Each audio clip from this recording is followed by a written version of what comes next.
બાળકોમાં ટીવી અને મોબાઈલનો ક્રેઝ વધ્યો છે, જેના કારણે આજના બાળકો પ્રકૃતિથી ધીમે ધીમે દૂર થઈ રહ્યા છે. ત્યારે રાજ્યની શાળાઓમાં એક નવતર પ્રયોગ શિક્ષણ જગતમાં આશાનું કિરણ બનીને ઉભર્યો છે. શાળામાં તૈયાર કરવામાં આવેલા કિચન ગાર્ડન માત્ર શાકભાજી ઉગાડવાનું કેન્દ્ર નથી રહ્યા, પરંતુ બાળકોના સર્વાંગી વિકાસ માટે પણ ઉપયોગી સાબિત થઈ રહ્યા છે.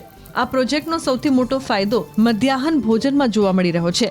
કિચન ગાર્ડનમાં બાળકો દ્વારા જ ઉછેરવામાં આવેલા ઓર્ગેનિક અને તાજા શાકભાજીનો ઉપયોગ ભોજનમાં કરવામાં આવે છે. રાસાયણિક ખાતર મુક્ત આ આહાર બાળકોની કુદરતી વિટામિન્સ અને મિનરલ્સ પૂરા પાડે છે, જે તેમના શારીરિક વિકાસમાં મહત્વનો ભાગ ભજવે છે. વિજ્ઞાનના પુસ્તકમાં ભણાવાતા છોડના પ્રકારો અને પોષક તત્વો વિશે હવે બાળકો મેદાનમાં જઈને પ્રત્યક્ષ શીખી રહ્યા છે. કઈ ઋતુમાં કયું શાકભાજી ઉગે તે હવે બાળકો મોઢે જાણે છે. મહત્વનું છે કે આ પ્રયોગના કારણે બાગાયત અને ખેતી પ્રત્યે બાળકોમાં જાગૃતિ આવી છે, જે ભવિષ્યમાં ખેતી ક્ષેત્રે નવા સંશોધકો તૈયાર કરી શકે છે. મહેસાણા જિલ્લામાં હાલમાં 700 થી વધુ શાળાઓમાં કિચન ગાર્ડન ધમધમી રહ્યા છે, જેમાં ખાસ કરીને જૂનથી સપ્ટેમ્બરમાં ચોમાસા દરમિયાન શાળાઓમાં હરિયાળી લહેરાય છે. બાળકો પોતે જ આ છોડની માવજત કરે છે, જેનાથી તેમનામાં જવાબદારી અને પ્રકૃતિ પ્રત્યેના પ્રેમની ભાવના વિકસે છે. કિચન ગાર્ડન આપણે ડેવલપ કરતા હોઈએ છીએ સ્કૂલની અંદર.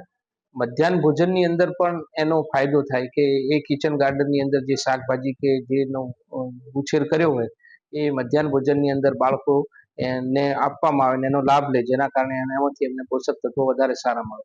બીજો એ પણ પ્રશ્ન થાય કે બાળકો જે છે એ પણ એ બાબતથી અવેર થાય, એની અંદરથી કયા પ્રકારના વિટામિન્સ મળે છે, મિનરલ્સ મળે છે, એ બાબતે પણ એમને ખ્યાલ આવે અને ખેતી પ્રત્યે પણ એમનો જરાક લગાવ વધે.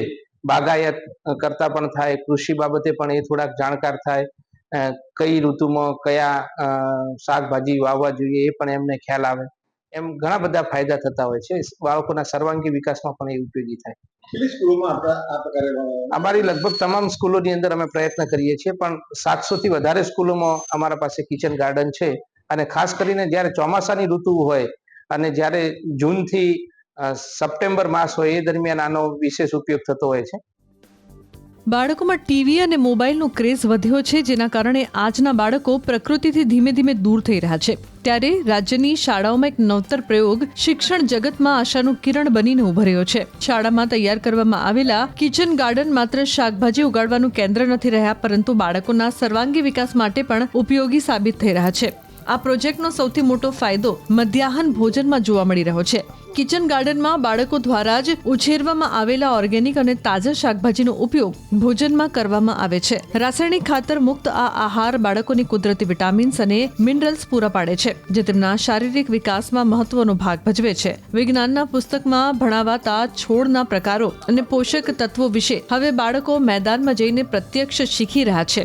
કઈ ઋતુમાં કયું શાકભાજી ઉગે તે હવે બાળકો મોઢે જાણે છે. મહત્વનું છે કે આ પ્રયોગના કારણે બાગાયત અને ખેતી પ્રત્યે બાળકોમાં જાગૃતિ આવી છે, જે ભવિષ્યમાં ખેતી ક્ષેત્રે નવા સંશોધકો તૈયાર કરી શકે છે. મહેસાણા જિલ્લામાં હાલમાં 700 થી વધુ શાળાઓમાં કિચન ગાર્ડન ધમધમી રહ્યા છે, જેમાં ખાસ કરીને જૂનથી સપ્ટેમ્બરમાં ચોમાસા દરમિયાન શાળાઓમાં હરિયાળી લહેરાય છે. બાળકો પોતે જ આ છોડની માવજત કરે છે, જેનાથી તેમનામાં જવાબદારી અને પ્રકૃતિ પ્રત્યેના પ્રેમની ભાવના વિકસે છે. કિચન ગાર્ડન આપણે ડેવલપ કરતા હોઈએ છીએ સ્કૂલની અંદર. મધ્યાહન ભોજનની અંદર પણ એનો ફાયદો થાય કે એ કિચન ગાર્ડનની અંદર જે શાકભાજી કે જેનો ઉછેર કર્યો હોય એ મધ્યાહન ભોજનની અંદર બાળકો એને આપવામાં આવે ને એનો લાભ લે, જેના કારણે એમાંથી એમને પોષક તત્વો વધારે સારા મળે.